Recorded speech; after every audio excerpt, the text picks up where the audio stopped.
በድንቅ አመራራ ጥበብ የተካነች ባላጎን በመቆም ጦር ሜዳ እየሄደች አዎ አይካድም ተሰሚነት ያላት ልባም ሴት አይተናል። አንድ ታላቅ ሴት ልናነሳ ወደድን። እቴጌ ጣይቱ ብጡል። ቀጥል፣ መንገዱን ጨርቅ ያርግልህ።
ማን እንደ ጣይቱ በድንቅ አመራራ ጥበብ የተካነች ባላጎን በመቆም ጦር ሜዳ እየሄደች ግሩም ድንቅ የሆነ ታሪክን የሰራች እንደ እቴጌ ያለች የትኛው ሴት ነች? እሷ ስትታወስ እልል ሲሉ ታሪክ ይናገራል ሜዳው ሳር ቅጠሉ ለአገር መዋደቋን በዱር በገደሉ ህዝቧ ተጨንቆ ወድቆ በግዞት እቴጌ ደርሳለት አላቀቀችው ፀሐይ ወጣለት። መልኩ ከመልካችን አይመሳስል መሬት የሚቆፍር ልክ እንደ ፍልፈል ፈጣሪ ፈቅዶልን የሰጠንን ሀገር በቀማኛ ጠላት እንዴት ነው የሚደፍር ብላ ስትናገር አንደበቷ ርቱ ልብን የምትነካ ይህንን የሰማ ተማምሎ ገባ ሀገር ላይ ያስነካ። ጣይቱ ጣይቱ ጠንካራይቱ አስተዋይቱ ሀገሯን ወዳጅ ጀግናይቱ ልበ ደፋር አለው ባይ ተቆርቋሪ ደግ ሩሩ የሴት መሪ በፍቅር የምትስብ ቀድማ የምትነሳ ድል ከኢትዮጵያ ጋራ ስማ ማይነጥል አዎ አይካድም ተሰሚነት ያላት ልባም ሴት አይተናል። ማን እንደ ጣይቱ የሷ ግን ይለያል። አመሰግናለሁ።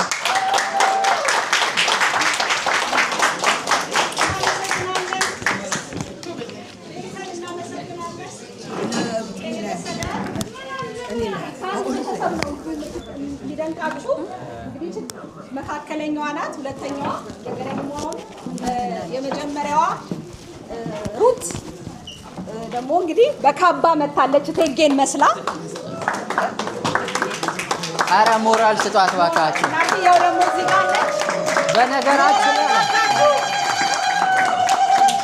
በነገራችን ላይ አማርኛ ራሱ መናገራቸው ብቻ ራሱ ሊያኮራን ይገባል። እውነቴን ነው የምላችሁ። በዛ ላይ ደግሞ ከአማርኛ ከመናገራቸው ውጪ እያስተላለፉት ያሉት መልእክት እንኳን እኛ ኢትዮጵያውያንን ባለቤቶቹ አይደለም የጥቁር ዘሮች እንኳን የሚኮሩበት ነው። ስለዚህ የምንሰማ እባካችሁ በጥሞና እንስማ፣ የማንሰማ ደግሞ ለሚሰማ ረብሻ እንዳንሆን እንጠንቀቅ። ከተደማመጥን ቤቱ በጣም በቂ ነው። የጻን ልጅ ድምጽ ይሰማልና እባካችሁ ለትልቅ ክብር ስንል ለልጆቹ ክብር ስንል እንደማመጥ። አንዴ ሲል ለልጆቹ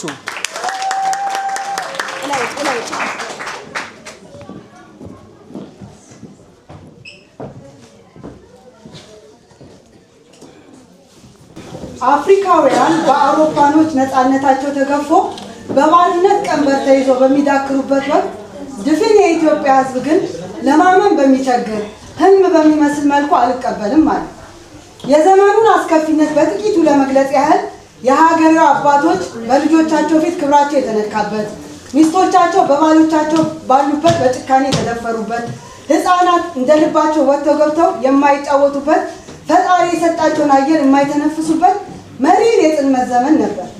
አንድ ታላቅ ሴት ልናነሳ ወደድን። እቴጌ ጣይቱ ብጡል በኢትዮጵያ ታሪክ ውስጥ እጅግ ታላቅ ቦታ ያላቸው የአፄ ምኒልክ ባለቤት ብቻ ሳይሆኑ ተግባራዊ መሪ ናቸው ስንል በምክንያት ነው። በአፄ ምኒልክ በሀገራዊ አስተዳደር በሃይማኖትና በብሔራዊ ጉዳዮች ላይ ከፍተኛ ተጽዕኖ ፈጣሪ ነበሩ። በውጭ ግንኙነት ጉዳዮች ላይ ከፍተኛ ሚና ነበራቸው። በተለይም ከጣሊያን ጋር በነበረው ግጭት ወቅት ጠንካራ አቋም አሳይተዋል። የውጭ ኃይሎች ለኢትዮጵያ ያቀረቡትን ውል በጥንቃቄ መመርመራቸው ለአድዋ ድል መንገድ ከፋች ነበር። ይህ ውል አይደለም፣ ወጥመድ ነው። ዛሬ ብንፈርም ነገ እንገዛለን። ሀገሬ ተራ አይደለችም። እኛም ክብራችንን እንጠብቃለን። ህዝቤ በሌላ ሀገር ጥራ ስር አይኖርም። በሀገሬ ከመጣችሁማ እግሩን ለጠጠር ደረቱን ለጦር ሰጥቶ ደሙን ለሀገር ፍቅር አፍስሶ እሱ ለሀገሩ ወድቆ ሀገሩን የሚያነሳ ህዝብ ያለን። የነጮች የበላይነት ትርት ያላስደነገጣቸው የጣሊያኑ እንደራሴ አንቶሎኒ በውጫሌው መፍረስ ሳቢያ የምክር ቤቱን ረግጦ ሲወጣ የኔም ሴትነት ያንተም ወንድነት እዚህ እንደልብ በተንደላቀቅበት በሚሊንግ እልፍኝ አይደለም። ቀጥል፣ መንገዱን ጨርቅ ያድርግልህ።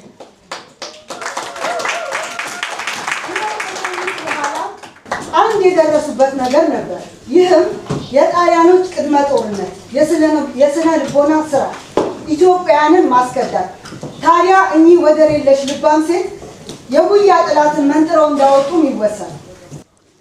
ዓለም ቢገለበጥ ምድር ብትናወጥ በዚህ በጭንቅ ወቅት በሀገሬ መሬት ጣሊያንን ደግፎ ኢትዮጵያን ሰይፎ የሚኖር የለም ሲሉ እሳት ለብሰው እሳት ጎርሰው በመነሳት የስጋ ዘመድም ቢሆን ሸፍጥ የሰራ ሁሉ ከሳቸው እንደማያመልጥ አሳይተዋል። የእኚህን ትንታግ ውሳኔ የሚያስቆም ምንም ምድራዊ ኃይል አልነበረም። አጼ ምኒልክም ቢሆኑ ባንዳን ይዞ እንኳንስ በነስራዶ ጦርነት ይቅርና ምንም አይነት እንቅስቃሴ ማድረግ አይቻልም በማለት ሁኔታዎችን ጠንቅቀው የሚያውቁ ነገሮችን በጥልቀት የሚያዩ ጠንካራና ቆራጥ ሴት ነበሩ። ወቅቱ ሴቶች ዝም እንዲሉ የሚጠበቅበት ጊዜ ቢሆንም እቴጌ ጣይቱ ግን የሚከለክላቸው አንዳችም ነገር አልነበረም። ከፊት በመቆም የሴቶች ኃያልነት ማሳያ በመሆን ከቤተ መንግስታቸው በመውጣት ከወታደሮች መሃል አብረው ሆነው ተጉዘው የልባቸውን ስብራት የጠገኑ፣ እንባቸውን የተጋሩ፣ ተስፋ የሰጡ፣ የተዋጊዎችንን ልብ በወኔ ያስነሱ ነበር። አይዞ ድሉ የኛ ነው፣ በርታ ምታ በማለት የሞራል ጥንካሬ የሰጡ፣ በማበረታታት እና ስንቅ በማቅረብ ረገድ ግንባር ቀደም ሲሆኑ ጦርም የመሩ ጀግና ነበሩ። ለሴቶችስ ቢሆን ኃይላችሁን አትናቁ፣ ድምጻችሁን አትደብቁ። እናንተ የህይወት ምንጭ የሀገር መሰረት ናችሁ። ኢትዮጵያ በእናንተ ትቆማለች የሚሉ ታሪክን መቀየር ብቻ ሳይሆን ሴቶች ዓለምን መቀየር እንደሚችሉ ያሳዩ እናት ናቸው። እቴጌ ጣይቱ የንጉሳዊ ህይወት ቢኖራቸው ትዕቢት የሌላቸው፣ ሀገራቸውን ከልባቸው የሚወዱ፣ ደግ፣ ለሃይማኖታቸው ቀናኢ፣ የውጭ ወራሪዎችን በጽኑ አቋም በመቃወም ኢትዮጵያ ክብሯን እንድታስጠብቅ ያደረጉ ጀግና ሴት ናቸው። እናመሰግናለን።